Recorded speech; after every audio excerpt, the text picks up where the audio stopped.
Au cours d'un match de football, les joueurs ne sont pas les seuls qui sont évalués sur la pelouse. Les prestations des arbitres sont aussi notées, tant au plan individuel que collectif. L'arbitre est là. Même si c'est dans votre zone, il est là. L'action se passe devant lui.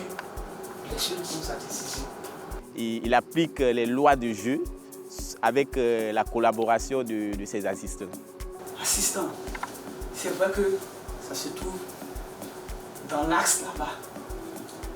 Mais on ne dira pas que ça là, c'est la responsabilité de l'arbitre. C'est vous tous votre responsabilité. Même le quatrième. Puisque j'ai parlé de collaboration avec les autres arbitres d'entrée, donc c'est à la fois individuel et collectif. Ces personnes qui notent les hommes au sifflet ne sont pas que des examinateurs. Ils nourrissent une relation avec les arbitres. L'assesseur, c'est d'abord un instructeur technique.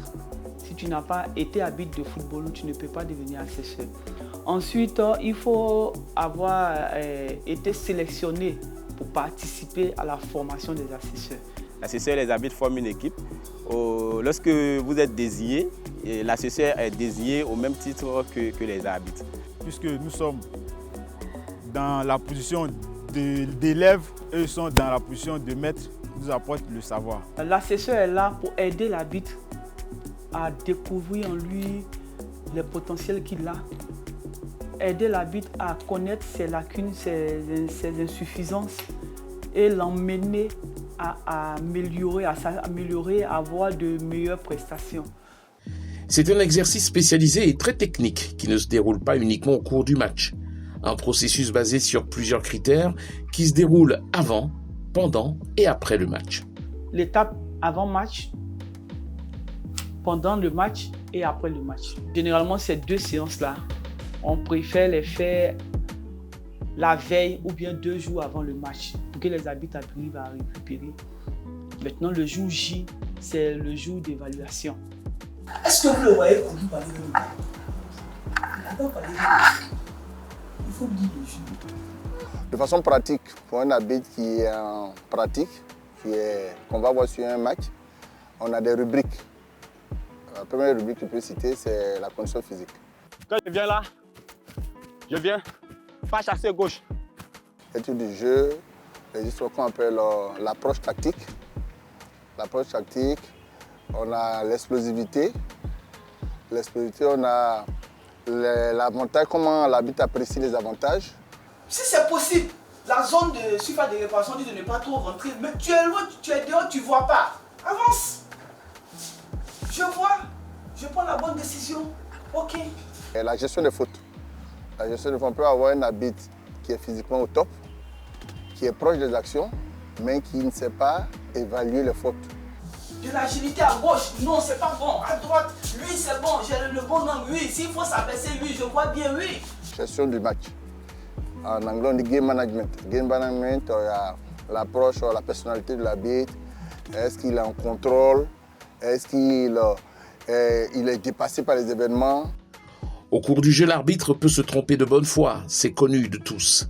C'est pour pallier ces manquements que le travail de l'assesseur se poursuit principalement après. Après le match maintenant, il y a une séance de débriefing. La séance de débriefing peut se faire en présentiel ou en ligne. Bonne performance, bonne collaboration.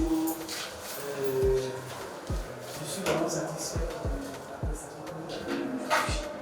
Travaille encore tes accélérations. La vitesse là, tu es monté à 2, 3, tu n'as pas pu monter à 4, 5.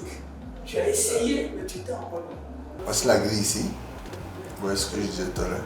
Au plan international, toutes les étapes sont suivies. Au plan national, c'est maintenant que nous sommes en train d'élargir, vulgariser la supervision de match. Donc toutes les étapes ne sont véritablement pas suivies. 9 mois après le lancement de la saison, la Commission centrale des arbitres a décelé les axes prioritaires de travail. Dans presque tous les niveaux de compétition, que ce soit en Ligue 1 jusqu'en football amateur, au niveau des arbitres, globalement, ils ont un souci de lecture du jeu. Mouvement, positionnement. Surtout au niveau du déplacement aux abords des surfaces de réparation. Ils nous apportent des critiques objectives après nos différentes rencontres, dans le but de nous faire progresser pour les rencontres à venir. Pour rétablir l'image de l'arbitrage, évoluer avec le monde du football, ces acteurs sont aussi source de solutions. Il faut qu'il y ait des assesseurs aussi au football féminin dans les districts parce qu'on a besoin de faire des détections des arbitres. On a besoin aussi de faire le suivi et évaluation des arbitres. C'est un métier qui évolue rapidement. Donc dans un premier temps, continuer de travailler. Aussi, faire de la formation. Beaucoup se former aussi, puisque les lois changent chaque année. De répéter les séances intégrées sur le terrain comme dans les salles de classe. Ça nous fera beaucoup de bien. Et nous permet d'avoir une vision des actions qu'on doit mener, des décisions, des plans d'action qu'on doit mener pour que l'arbitrage ivoirien soit à un niveau supérieur. Thibaut, allez ensemble toujours, on gagne ce match.